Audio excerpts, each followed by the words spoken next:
মানুষ দেখান যায় সবসময় দোয়া করতেছি ইনশাল্লাহ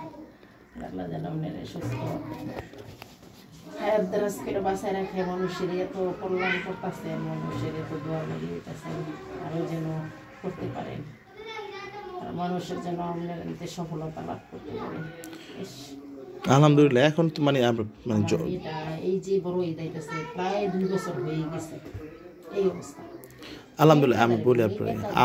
আমার কাছে যখন প্রথম আসছেন এর আগে তো শুধু প্রচুর বমি হইতো সাথে 21 তারিখে এই 24 তারিখ সকালেও বমি করছে আমাদের আইসিডি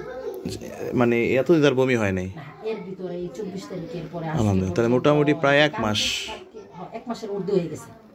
ওই তো আমরা যখন প্রথম চিকিৎসা করি আলহামদুলিল্লাহ যখন হয়তো প্রায় সময় প্রতিদিন বমি হইতো বললাম না আপনার কাছে 24 তারিখ আসছি ওই দিন সকালে পরোটা খাই বমি করছে যেদিন আমার কাছে আসছেন আবার আপনি তদবির কইরা হয় আপনি বিরিয়ানি খাইলেন এর থেকে যে কালকে বমি করছে এছাড়া তো আলহামদুলিল্লাহ আর বমি টমি কিচ্ছু হয় নাই তাহলে আলহামদুলিল্লাহ আমি এখন চেক করলাম পুরোপুরি সুস্থ আছে আলহামদুলিল্লাহ এখন আগে তো জিন জাদু ছিল বুঝতে পারছেন এই কারণে সমস্যা হয়েছিল